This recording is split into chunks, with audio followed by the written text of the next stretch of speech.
اللہ ताला जब तहज्जुद में दुआ कबूल करने लगता है तो कुछ खास निशानियां जाहिर होने लगती हैं।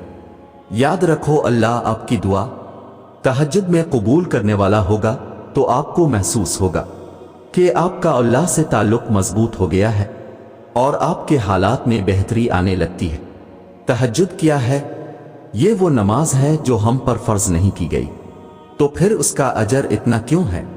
आपने कभी ये सोचा है? इसका अजर इसलिए है क्योंकि इसका पैगाम नहीं आता, इसके लिए खुद उठा जाता है। आपके दिल में मौजूद तड़प आपको उठाती है, ऐसी तड़प जो गहरी नींद से उठा लाती, जो हमें आधी रात में अपने बिस्तर पर सुकून से सोने नहीं देती। और इस तड़प के साथ जब बंदा अपने रब के हुजूर अपनी पेशानी जमीन पर रखता है तो इसका वो सजदा उसे फर्श से अर्श पर ले जाता है। इस खुदाए बुजुर्ग व बरतर की रहमत अपने बंदे को अपने साए में ले लेती है। बंदा अपने रब के सबसे करीब होता है। उस वक्त बंदे का बहाया हुआ हर आंसू आंख से बहता है और सुकून दिल में उतार दिया जाता है। हर तकलीफ हुआ में खोसी जाती है। उस वक्त रब इतना करीब महसूस होता है कि लगता है बस वो हमें ही सुन रहा है। वो हमारे अंदर एक ऐसा यकीन पैदा कर देता है कि इसने हमारी मांगी हर दुआ को कबूल कर लिया है और हमारी हर ख्वाहिश को सही वक्त पर पूरा कर देगा। तहज्जुद का वक्त खुदा की मोहब्बत का उरूज होता है। तहज्जुद बहुत खास होती है, बहुत खास। तहज्जुद अल्लाह की तरफ से हमारे लिए एक ऐसा बंद दरवाज़ा है जो सिर्फ तहज्जुद की इबादत से ही खिलता है। ये दरवाज़ा सिर्फ इन लोगों के नसीब में होता है जो वाकई अल्लाह के करीब होते हैं, और सबसे बढ़कर अल्लाह खुद उन्हें तहज्जुद की तरफ लाता है।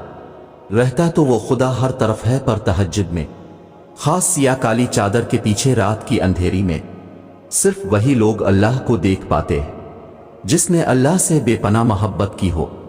उस वक्त अल्लाह और आपके दरमियान होने वाली गुफ्तगू, आंसुओं से भरी हिचकियां, दिल में की गई बातों की आवाजें सिर्फ अल्लाह के सिवा और कोई नहीं सुन पाता। उस वक्त तहज्जुद के सजदे में ना तो सर उठाने का दिल करता है और ना ही आसमान से नजर हटाने का।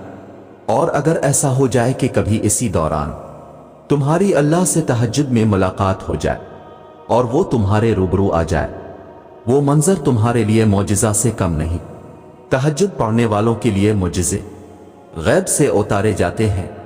रात की तारीकियों में जब कोई शिद्दत से अल्लाह को पुकारता है तो सारे अर्श वाले इसकी जानिब मुतवज्जे हो जाते हैं।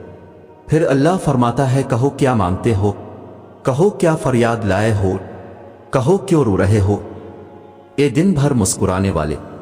फिर जब तुम अपनी अर्जियां इसे सुनाते हो और उसके रूबरू सजदे में गिर जाते हो तो वो हुक्म देता है इन दुआओं की कबूलियत का जिनके जवाब तुम्हें लगता था कभी नहीं आने वाले। फिर वो तुमसे कहता है, लो भर दिया दामन तुम्हारा, यकीन की झोली फैलाने वाले, कुन लिख दिया गया है। अब मैं तुम्हारे नसीब में मान गया हूं, मैं मान गया हूं तुमसे, मुझको मनाने वाले। तुम्हें लाना था मुझ तक ये इम्तिहान तो बस थे बहाने। तहज्जुद में कुछ तो खास है, तभी मेरे अल्लाह ने इसको इतनी फजीलत वाली इबादत कहा है। कुछ तो खास है, तभी अल्लाह अपनी इस इबादत के लिए पहले आसमान पे आता है।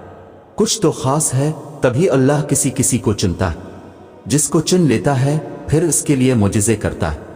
तुम्हारा तहज्जुद तक आना ही तुम्हारी दावा है कि कबूलियत की सबसे बड़ी निशानी है। फिर तुम क्यों इसकी देरी को इसका इनकार समझते हो? तहज्जुद अल्लाह की तरफ से दावतनामा है। जब अल्लाह को किसी से मुलाकात करनी हो और बात करनी हो तो वो इसे तहज्जुद की लगन लगा देता है। जब ये सारा जहां खामोश होता है, फिर रात की तारीकी के इस आलम में खुदा अपने बंदे से हमकलाम होता है और तब यूं महसूस होता है जैसे शारक की हदों को तोड़े हुए वो रब हम में समा गया है और मोहब्बत की कैफियत दौड़ने लगती है।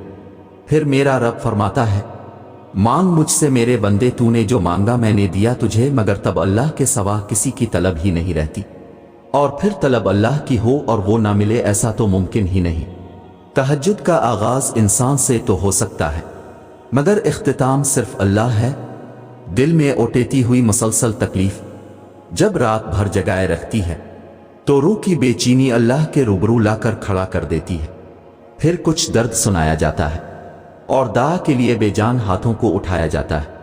جب سارا غبار باہر نکل آتا ہے تو سکون کی عجیب سی کیفیت طاری ہو جاتی ہے، جیسے سارے داکے کسی نے اپنے اندر جذب کر کے روح کو آزاد کر دیا ہو۔ اللہ سے کی گئی وہ ایک ملاقات، وہ ایک گفتگو ساری الجھنیں سلجھا دیتی ہے۔ پھر مجازی ڈاکے نہیں بلکہ حقیقی محبت سونے نہیں دیتی، پھر رات کی نیند اچھی نہیں لگتی، پھر بس اللہ سے ملنے کی طلب رہتی ہے، پھر دنیا کی خواہشیں ختم ہو جاتی ہیں اور عرش والے کی لت لگ جاتی ہے۔